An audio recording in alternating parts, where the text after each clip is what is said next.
Hi guys, welcome to another maths tutorial brought to you by Direct Tutoring. Today we're going to have a look at inequalities. So if we take a quick overview, an inequality is essentially a linear equation in which the left and right hand sides are not necessarily balanced. Now what we mean by that is it simply means that they are not equal to each other. So unlike normal linear equations, whereby we would say 10x equals 20, then we would know the definitive answer of x. Whereas with an inequality, we don't actually work out the exact equal value within these linear equations. So rather than being equal, what the inequality provides us is a range of different values, and using different symbols rather than the equal sign. Now there's only one rule that differs between the inequalities and any other regular linear equation. And the rule is that if you divide by a negative number, then the sign of your inequality will flip. So what we mean by that is, and we'll see an example of this in just a second, but essentially, rather than having an equation that is equal to each other, then an inequality can either be expressed like this or like this. Now there's a couple of variations that we'll see in just a second, but if we divide by a negative value, these signs would flip. So rather than it facing that direction, it will face in the other direction. Now, to express this a bit easier, then we can see this in 4 different scenarios.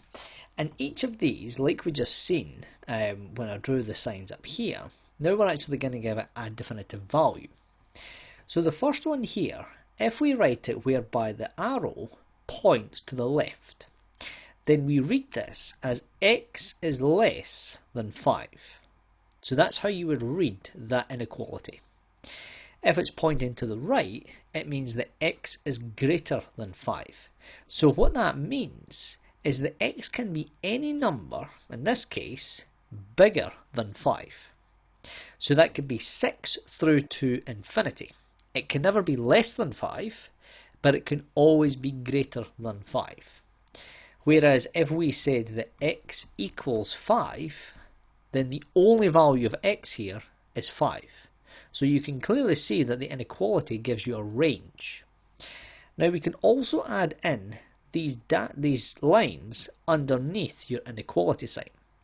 And all that means is that rather than the value of x, so for this one here being less than 5, well this implies that x couldn't actually be 5.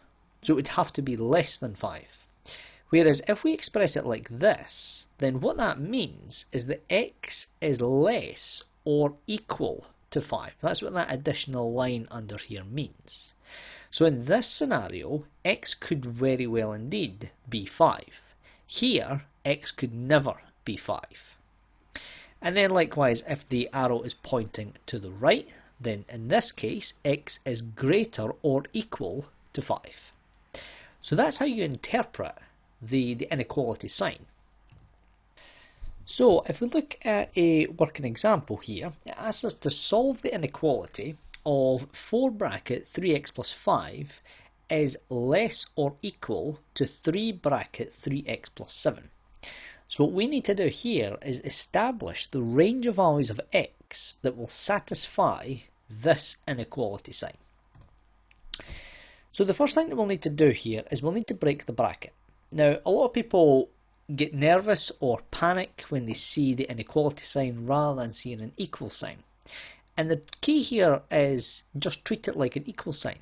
Because remember, the only difference here is that if we divide by a negative number, the sign flips.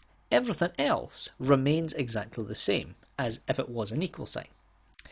So we'll break the bracket, and what that will give us is 4 times 3x will give us 12x, 4 times 5 gives us 20, and we keep the sign as it is, and then we get 9x plus 21. So now what we need to do is bring all the x terms to the left, and bring all the non-x terms to the right. That way we can equate the x's and we can equate the numbers. So because this is positive 9 on this side, it will go over as minus. And because this is plus 20 on this side, it will go over as minus. So we get 12x minus 9x is less or equal to 21 minus 20. So if we simplify this, we work out that 3x is less than or equal to 1.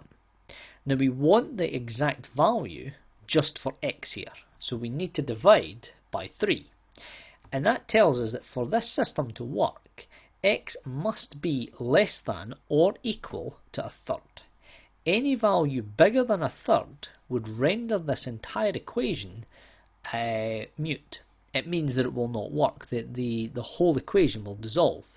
And you can test this equation out.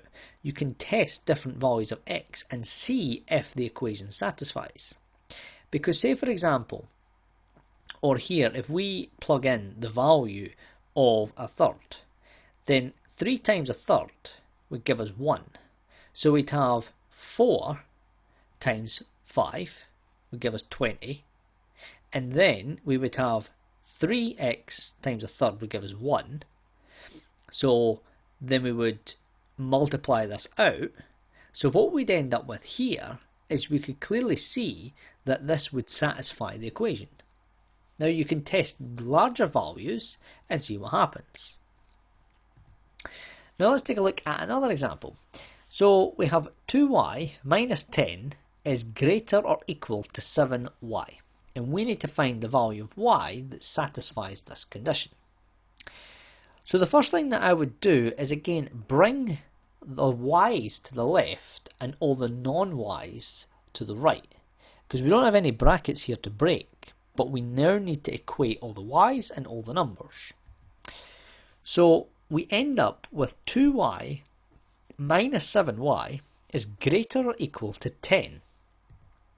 So we can then simplify this and we get minus 5y is greater or equal to 10.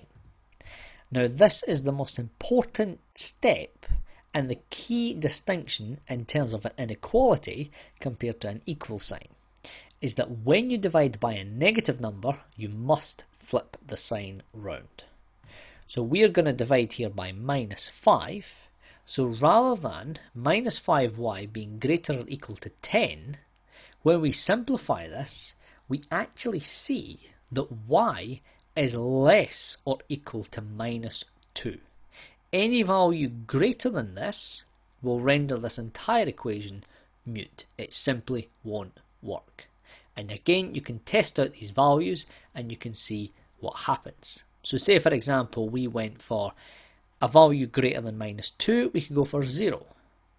So here, what we would say is that this would become 0. So in fact, we'll write this down here. So if we make y equal 0, then what we would end up with here is this equation. Now 2 times 0 is going to be 0. So we get minus 10 is greater or equal. Now 7 times 0 is 0. Now does that make mathematical sense? Minus 10 greater or equal to 0? Well, in that case, no, it doesn't work. Because the inequality, minus 10 is not greater or equal to 0. It's actually less than 0. So you could then test values less than minus 2, and you would see that the inequality will be satisfied. So now it's your turn. So in order to enter our monthly prize draw of £250, all you have to do is answer this question. So solve this inequality of 3 bracket a plus 4 is less than 5 bracket a plus 2. Now you need to subscribe and comment your answer on this video. Only valid subscribers with the correct answer will be entered into the monthly draw. Now the more videos that you comment on, the more entries that you will have. So just use the principles and methods we've seen in the last 2 examples, and you will be able to solve this and just state what the value and the range of the value of a is going to be for this system. So thank you for your time. Please like and subscribe to our channel. It really helps us reach as many maths students as possible. Thank you for your time, and we hope to see you in another video.